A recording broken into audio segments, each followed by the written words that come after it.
Nicole Ayala and Diego Bandido. Ang kwento. Mula sa mahiwagang burnay. Mula sa mahiwagang burnay.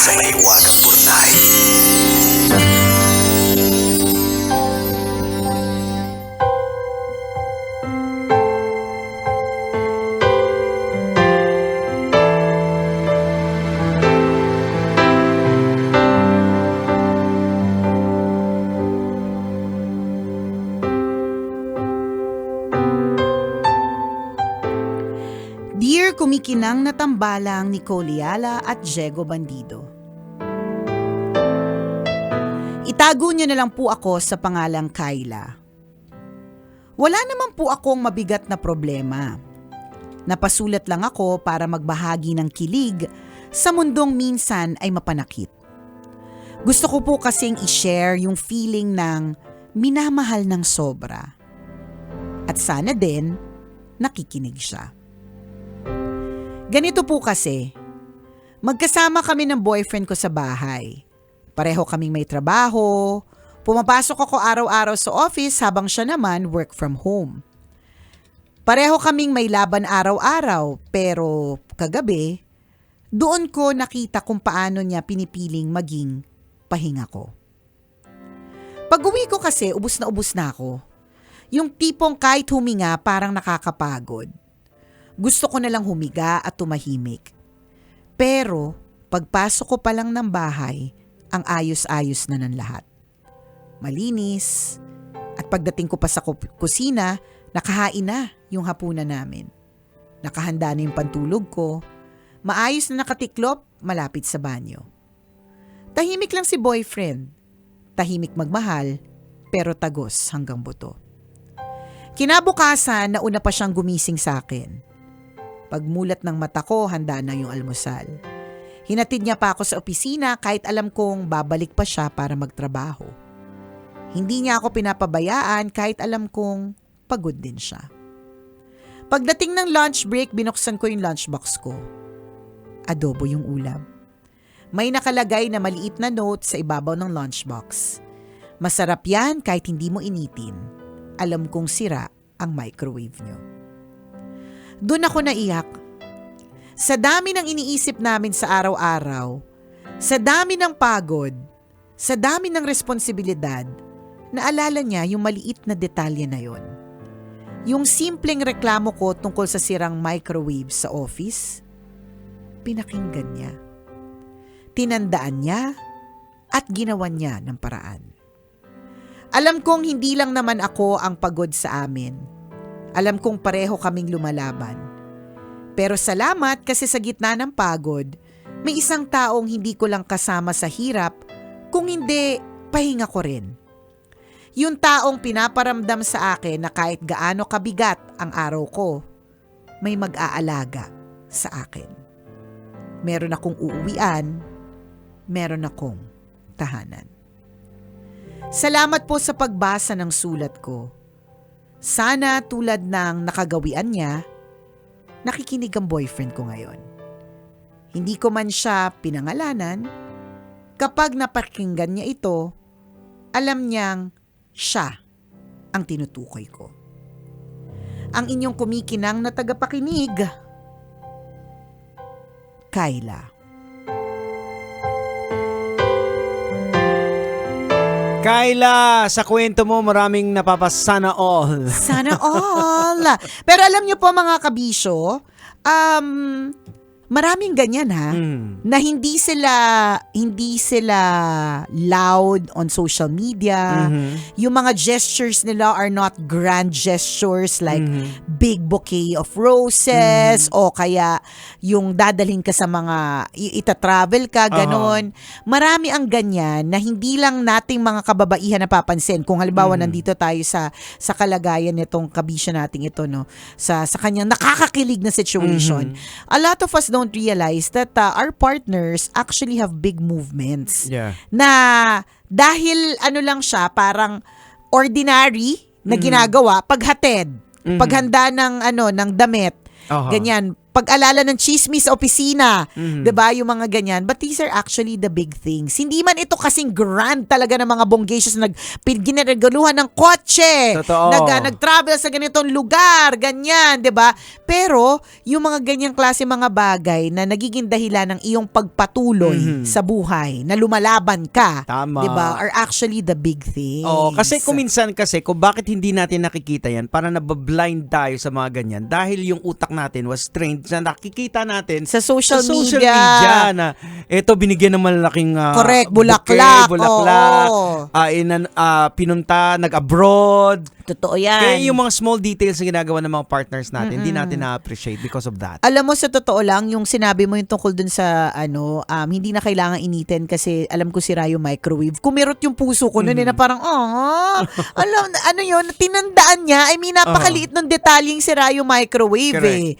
Or ibig sabihin, he actually truly listens. Alam mo, ganun yung maganda kapag meron tayong mga partners who, actually listen to Yan us. ang pinaka-importante sa lahat. Oo, yung may nakikinig sila. nakikinig Correct. Hindi yung nagsasalita. Oo. Yung meron nakikinig. Kasi minsan kailangan may makinig lang talaga Yes, sa oo. mga rants natin, sa mga problema natin, di ba? Ganun. O, di ikaw na. Oo. Kilig-kilig pa more. Loud and clear na narinig ng puso ng partner mo yung pagkunot ng noo mo. Correct. Kahit wala ka minsan, wala kang sinasabi.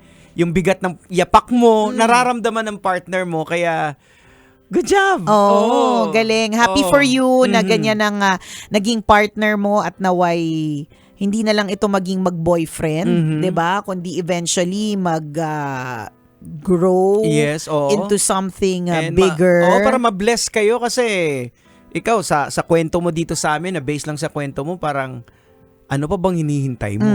'Di ba? Ito na yun. Huwag mo nang pakawalan yung Correct. klaseng partner na ganyan. Totoo. Na kahit hindi ka nagsasalita, alam niya. Alam niya. Oo. Imagine mo yung maliligo ka na, andun yung damit, correct. pagkain. Ang simple lang nun, sa totoo lang Oo. 'di ba? Pero these are actually good, the big things. Yung bang alam, kunyari, yung asawa mo, yung misis mo o kaya yung mister mo, alam niya na kapag ka mainit ang ulo mo, kailangan mo lang na masahe sa paa. Yan. O kaya yung konting, alam mo, nagsistretch ka ng alanganin, alam niyang yung frozen shoulder mo, umaatake na. Oho. 'Di ba? So mag-o-offer na yan ng masahe, Correct, lalagyan ba ng liniment, yung mga Oo. ganun. Actually, mga maliliit na bagay, pero malalaking bagay talaga sila. Oh, yung alam niya pag mainit yung ulo mo, may stress ka, dadalhin niya yung kwento doon sa interested ka sa isang bagay. Correct, totoo. Para Oo. ma-divert. Oo. 'Di ba? Diba? Yung mga ganyan. Tulad nung yaman din lamang na actually birthday ng anak ko today. So si Princess is celebrating her Hey, 13th Princess! birthday. Happy birthday, my Happy love. birthday! And on the occasion of her 13th birthday, she's launching a book today. Wow. So we Congrats. hope na hindi ko kasi hawak yung kopya no, but we hope that you will support the book kung mapag-isipan talaga naming i-out siya sa public kasi right now it's a private book launch, no. Happy birthday to you, Princess. I love you with all my heart, you know that. Kaya nga ipinangalan pa kita Princess Nicole Yala Tiñana. Ayan. Happy birthday, my love. Happy birthday, Pero Princess. ang gusto kong i-shoutout dahil yaman din lang na magbo-birthday na din siya, yung aking asawa na si Ren Lee. Si Jowa Dick, ayan na, who's celebrating his birthday on May 4. Speaking of birthday ni Jowa Dick, di ba si Jowa Dick, ganun din siya, yung love language is service. Oo. Service Kagaya talaga. nitong partner ni Correct. Kyla. Service talaga. Oo. Kasi I was about to say, sunod-sunod yung parang kamalasan namin pagdating sa sasakyan.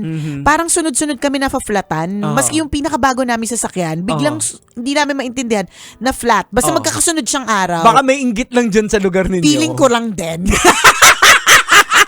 Lagi mong tatandaan na kapag ka ikaw ay nagtatagumpay, may naiinggit na kapitbahay. May tagatusok pala.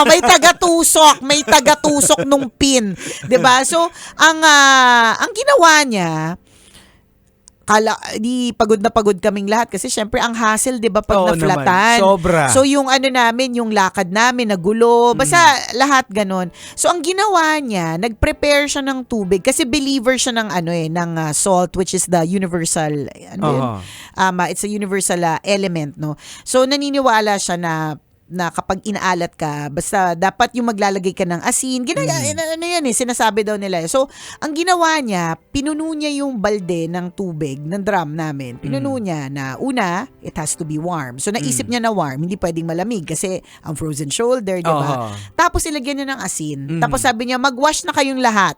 Sabi niya sa amin. Tapos, sabi niya, ikaw, mami, mauna.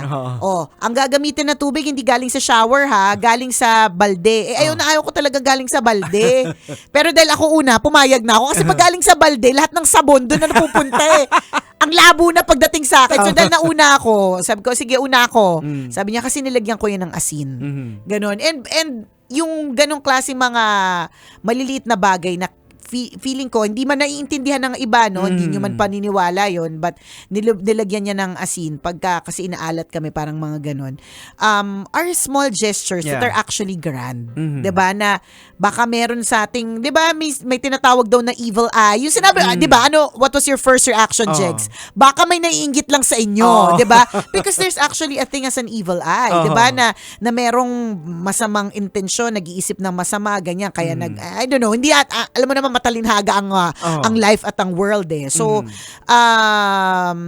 yun, yung mga ganong klase bang mga gestures na i-prepare niya yung balding yun para lahat, kung ano man yung, kung sino man may balat sa puwet, mabura na nung asin na yun, yung water na may asin. Importante kasi yung intention Correct. Diba, tingnan mo, kapag ka masakit yung ngipin mo, diba, ang unang laging sinasabi, gargle ka with warm water and salt. Kasi meron siya talagang cleansing effect So, that's the intention. Yun yung idea. And 'di ba, parang para sa akin, these are grand gestures na pwede naman hindi niya gawin Pwede gawin niya lang sa sarili niya, 'di ba? Pero ginawa niya for all. Yes. So we don't notice it, but may mga ganyan. So advance happy birthday to my husband on May 4. O 'di ba? Oh my gosh, pa-50 ka na, kuya. Ibig sabihin, pa-50 na din ako. Mas malapit na tayo sa 50 kaysa sa 40. But it is always a blessing to grow. Yes, it is. Ayan. O siya, salamat ng marami. Naalala ko tuloy batiin yung mga dapat batiin dahil sa kwento mo. Ayan, salamat Kyla. Kyla, congratulations dahil bongga ang iyong jowa. Sana all daw. And lastly, Kyla, importante din na dapat ma-verbalize mo rin tong pag-appreciate sa kanya. Oo, correct. Kailangan mong sabihin sa kanya in person. Sayang nga hindi mo pinangalanan We would gladly give him a bonggacious shout out. Ayan. 'Di ba? Pero kung mga tahimik nga lang talaga si jowa, 'di ba? Ayaw niya ng mga grand na mga galawang kaya hindi mo na rin sinabi yung pangalan. Tama si Jegs. Don't forget to verbalize. Don't forget na to tell him na kung di man to niya marinig, at least maririnig to sa, 'di ba? There are always ways to replay it. Sabi mo, para to sa kanya. Para to sa'yo. Tama. Sa'yo na bonggang ano man partner. pangalan mo. Correct. Ha? Good job. Good job. O siya, salamat na marami sa pagtutok sa amin. Hanggang Thank dito na lang you. po. Ang tambalang kumikinang muli. Ako pong kumikinang ulo, Diego Bandido. At akong kumikinang ina mo, Nicole Yala. Kailangan pa bang i-memorize yan? Basic! O siya, alis na po ako. Okay, bye. Exit na. Oo. Maghahanda pa tayo para sa birthday ng Tama. anak. Bye, everyone! Bye!